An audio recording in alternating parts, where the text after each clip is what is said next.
علیکم ورحمۃ اللہ وبرکاتہ۔ وعلیکم السلام ورحمۃ اللہ وبرکاتہ۔ مفتی صاحب اس مسئلے کی ذرا وضاحت فرمائیے کہ ایک شخص تراویح نہیں پڑھتا، یعنی تراویح کے ٹائم پر باہر ہوتا ہے یا کسی عذر کی بنا پر تراویح نہیں پڑھ سکتا یا جان بوجھ کر نہیں پڑھتا، کہ اس شخص کا روزہ صحیح ہوگا یا نہیں ہوگا؟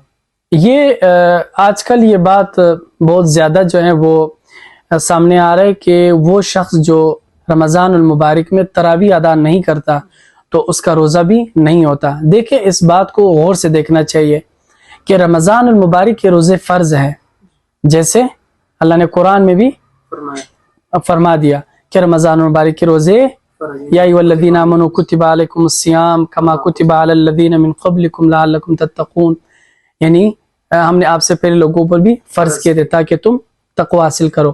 تو رمضان المبارک کے روزے فرض ہے، اور رمضان المبارک میں باقی اعمال کرنا، مثلا تہجد کا اہتمام کرنا، تراویح کا اہتمام کرنا، یہ سنت ہے، اور کچھ سنت مؤکدہ میں آتا ہے، کچھ سنت غیر مؤکدہ میں آتا ہے۔ سنت مؤکدہ تو آپ کو معلوم ہے کہ جیسے ہم ظہر کے 4 رکعت سنت پڑھتے ہیں یا فجر سے پہلے 2 رکعت یا ظہر کے بعد 2 رکعت پڑھتے ہیں، اس کو ہم چھوڑ نہیں سکتے، عذر کی بنا پر بھی اس کو بھی چھوڑ سکتے ہیں۔ اب یہ نہیں کہ اگر آپ سنت چھوڑیں گے تو فرض نماز ہی نہیں ہوگا، نماز ہو جائے گا لیکن وہ جو ثواب تھے اس میں کمی آ جائے گی فجر کی نماز کی۔ جی ابھی رمضان مبارک میں بھی ایسا ہی ہے کہ روزہ تو فرض ہے، کسی صورت نہیں چھوڑ سکتے۔ ہاں اگر سفر کی حالت میں ہو، اور وہ جو پہلے کوئی بات ہوئی کہ مثلا وہ عورت جو اپنے بچے کو دودھ پلاتی ہے یا کوئی ایسا مریض جو کہ سخت مرض الموت میں ہو، تو ان کے لیے اجازت ہے بعد میں قضا رکھے، قضا نہ ہو اس میں بھی اس کو قدرت نہ ہو تو اس کا فدیہ دے دے، تو ان کے لیے یہ رخصت ہے۔ اب یہ روزے فرض ہیں، اس کو ہر صورت ہر مسلمان مرد عورت بالغ یہ روزے رکھے گا، اس پر اللہ نے فرض کیے۔ اب تراویح فرض نہیں ہے، سنت ہے، اور تراویح بہت بڑا اجر و ثواب رکھتا ہے۔ ایسا بھی نہیں ہے کہ آپ تراویح چھوڑ دے، کیونکہ ایک سنت کو کیوں ترک کرتے ہیں؟ سنتوں کو ہمیشہ ترک کرنے والا شخص قیامت کے روز حضور صلی اللہ علیہ وسلم کی شفاعت سے محروم ہوگا۔ تو اس لیے ہمیں چاہیے کہ ہم سنتوں کی بھی پابندی کریں۔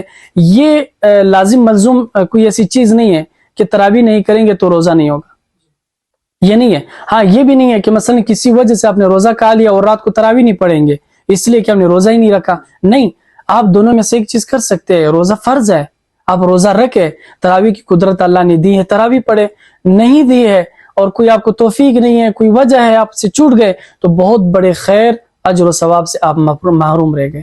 یہ اللہ تعالیٰ سے مانگے سال میں 1 مرتبہ 1 مہینے میں آتے وہ بھی آپ 1 گھنٹہ نہ دے سکے تو یہ آپ کے لیے محرومی کا سبب ہے، بہت بڑی محرومی ہے۔